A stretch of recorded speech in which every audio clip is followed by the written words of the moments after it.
36. Pedantic Ardor once said that the looking up of words in a lexicon for any other needs than those of expression, be it instruction or art, lay somewhere between the ornamental assortment of flowers, which could be, she conceded, mildly romantic in a maidenly head-cocking way, and making collage pictures of disparate butterfly wings, which was always vulgar and often criminal. Per contra, she suggested to Van that verbal circuses, performing words, poodle doodles, and so forth, might be redeemable by the quality of the brain work required for the creation of a great logogryph or inspired pun, and should not preclude the help of a dictionary, gruff or complacent.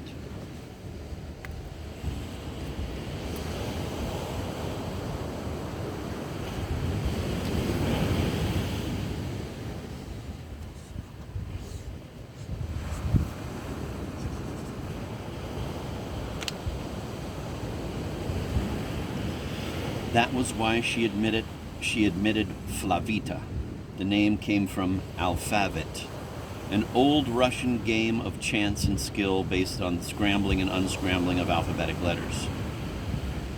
It was fashionable throughout Estody and Canady around 1790, was revived by the Mad Hatters, as the inhabitants of New Amsterdam were once called. In the beginning of the 19th century, made a great comeback after a brief slump around 1860, and now a century later seems to be again in vogue, so I am told, under the name of Scrabble, invented by some genius quite independently from its original form or forms. In chief Russian variety, current in Ardor's childhood was played in great country houses with 125 lettered blocks. The object was to make rows and files of words on a board of 225 squares. Of these, 24 were brown, 12 black, 16 orange, 8 red, and the rest golden yellow, i.e. Flavid, in concession to the game's original name. Every letter of the Cyrillic alphabet rated a number of points, the rare Russian F as much as 10, the common A as little as 1. Brown doubled the basic value of a letter, black tripled it. Orange doubled the sum of points for the whole word. Red tripled the sum. Lucette would later recall how her sister's triumphs in doubling, tripling, and even non-upling when passing through 2 red squares. The numerical value of words evolved monstrous forms in her delirium during a severe streptococcal ague in September 1888 in California. For each round of the game, each player helped himself to 7 blocks from the container where they lay face down and arrayed in turn his word on the board. In the case of the opening coup, on the still empty field, all he had to do was to align any 2 or all of his 7 letters in such a way as to involve the central square, marked with a blazing heptagon. Subsequently, the catalyst of one of the letters already on the board had to be used for composing one's word, across or down. That player won who collected the greatest number of points, letter by letter and word by word. The set our 3 children received in 1884 from an old friend of the family, as Marina's former lovers were known. Baron Klim Avidov consisted of a large folding board of Saffian and a box full of weighty rectangles of ebony inlaid with platinum letters, only one of which was a Roman one, namely the letter J on the 2 joker blocks, as thrilling to get as a blank check signed by Jupiter or Gerogen. It was, incidentally, the same kindly but touchy Avidov, mentioned in many racy memoirs of the time, who once catapulted with an uppercut an unfortunate English tourist into the porter's lodge for his jokingly remarking how clever it was to drop the first letter of one's name in order to use it as a particule at the Grits in Venezia Rosa.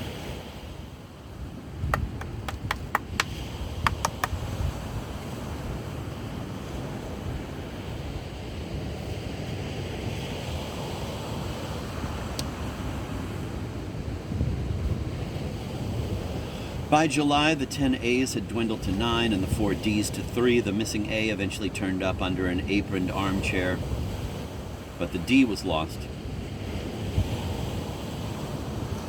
faking the fate of its apostrophizable double as imagined by a Walter C. Keyway, Esquire. just before the latter landed with a couple of unstamped postcards in the arms of a speechless multilingualist in a frock coat with brass buttons. The wit of the Veen, says Arder in a marginal note, knows no bounds. Van, a first-rate chess player, he was to win in 1887 a match at Chos when he beat the Minsk-born Pat Rishin, champion of Underhill in Wilson, North Carolina, had been puzzled by Arder's inability of raising the standard of her, so to speak, damsel-errant game above that of a young lady in an old novel or in one of those anti-dandruff color photo ads that shows a beautiful model made for other games than chess, staring at the shoulder of her otherwise impeccably groomed antagonist across a preposterous traffic jam of white and scarlet, elaborately and unrecognizably carved, La Rook chessmen, which not even cretins would want to play with, even if royally paid for the degradation of the simplest thought under the itchiest scalp.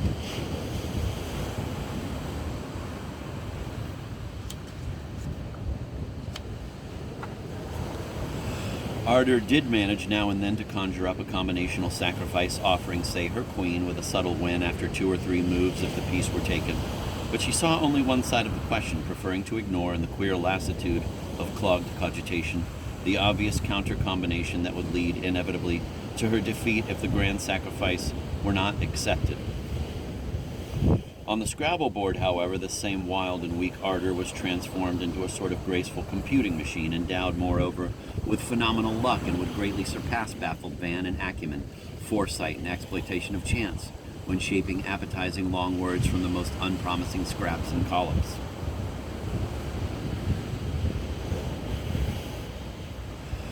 He found the game rather fatiguing, and toward the end played hurriedly and carelessly, not deigning to check rare or obsolete but quite acceptable possibilities provided by a loyal dictionary. As to ambitious, incompetent, and temperamental Lucette, she had to be, even at 12, discreetly advised by Van, who did so chiefly because it saved time and brought a little closer the blessed moment when she could be bundled off to the nursery, leaving Arder available for the 3rd or 4th little flourish of the sweet summer day. Especially boring were the girls' squabbles over the legitimacy of this or that word. Proper names and place names were taboo, but there occurred borderline cases, causing no end of heartbreak, and it was pitiful to see Lucette cling to her last 5 letters, with none left in the box, forming the beautiful artis, which her governess had told her meant the point of an arrow, but only in Greek, alas. A particular nuisance was the angry or disdainful looking up of dubious words in a number of lexicons, sitting, standing, and sprawling around the girls on the floor under Lucette's chair, upon which she knelt, on the divan, on the big round table with the board and the blocks, and on an adjacent chest of drawers. The rivalry between Moronic Ozhagov, a big blue badly bound volume containing 52,872 words, and a small but chippy Edmondson in Dr. Gershachevsky's reverent version, the taciturnity of abridged brutes and the unconventional magnanimity of a 4-volume doll. My darling Dahlia, moaned Arder as she obtained an obsolete cant word from the gentle, long-bearded ethnographer.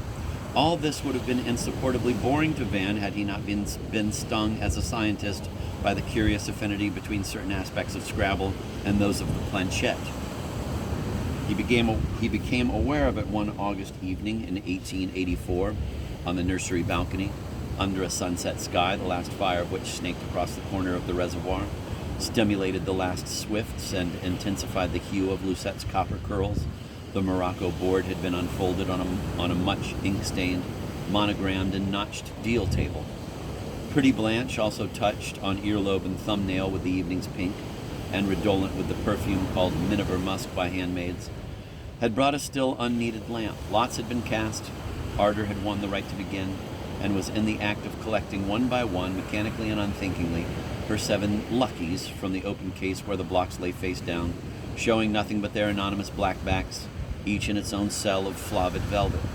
She was speaking at the time, saying casually, "I would much prefer the Benton lamp here, but it is out of kerosene. Pet," addressing Lucette, "be a good scout. Call her. Good heavens!"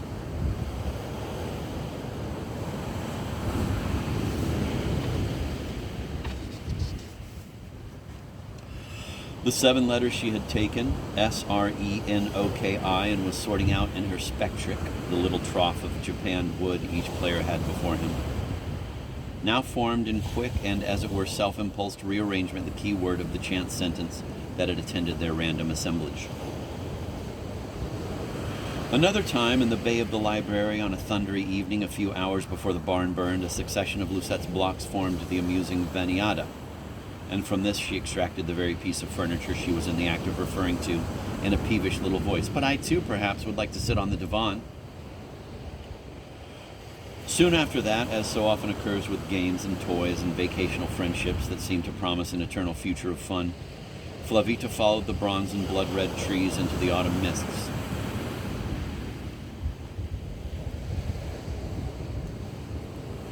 Then the black box was mislaid, was forgotten, and accidentally rediscovered among boxes of table silver 4 years later, shortly before Lucette's visit to town, where she spent a few days with her father in mid-July 1888. It so happened that this was to be the last game of Flavita that the three young beings were ever to play together.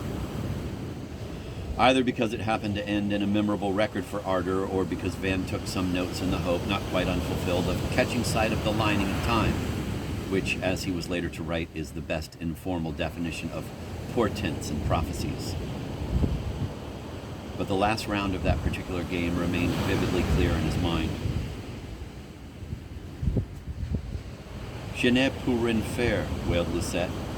My rin, with my idiotic Buchstaben. Rimnilk. Link rim.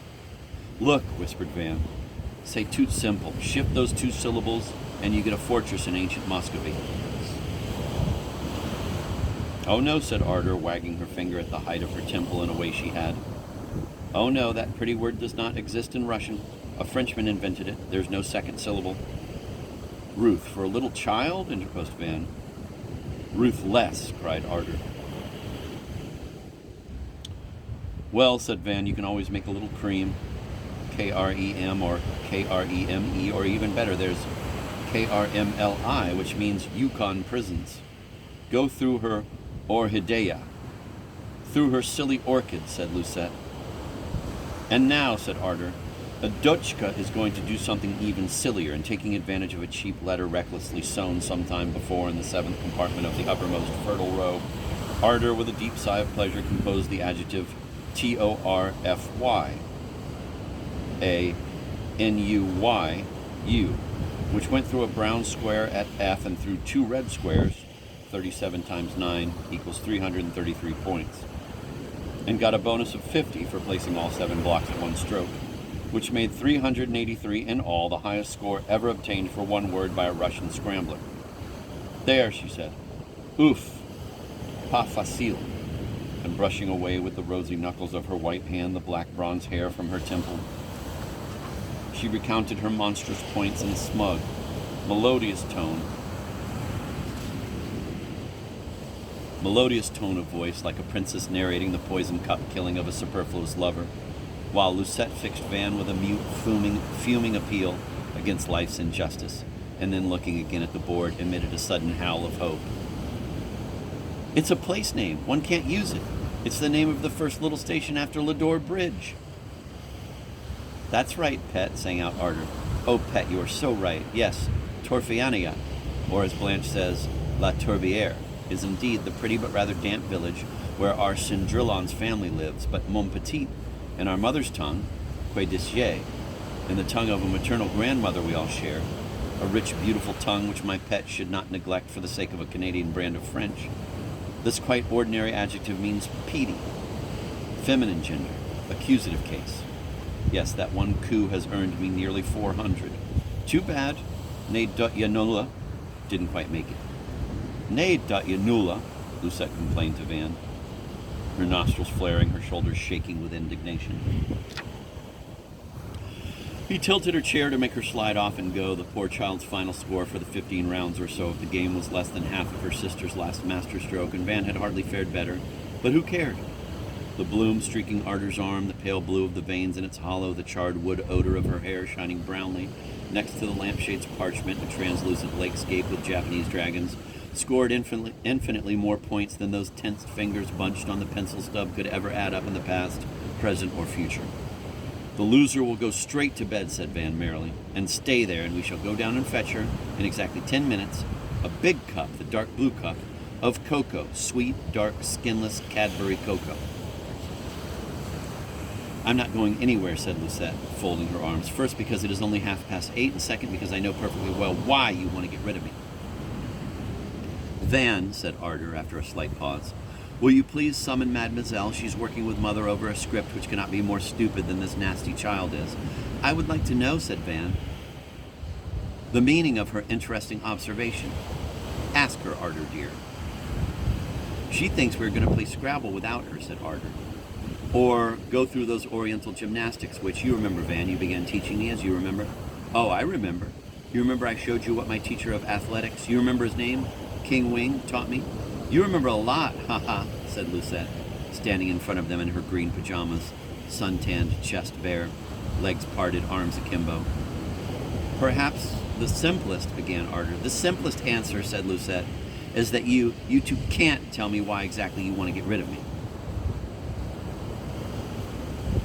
Perhaps the simplest answer, continued Arder, is for you, Van, to give her a vigorous, resounding spanking. I dare you, cried Lucette, and veered invitingly. Very gently, Van stroked the silky top of her head and kissed her behind the ear. And, bursting into a hideous storm of sobs, Lucette rushed out of the room. Arder locked the door after her. She's an utterly mad and depraved gypsy nymphette, of course, said Arder. Yet we must be more careful than ever. Oh, terribly, terribly, terribly. Oh, careful, my darling.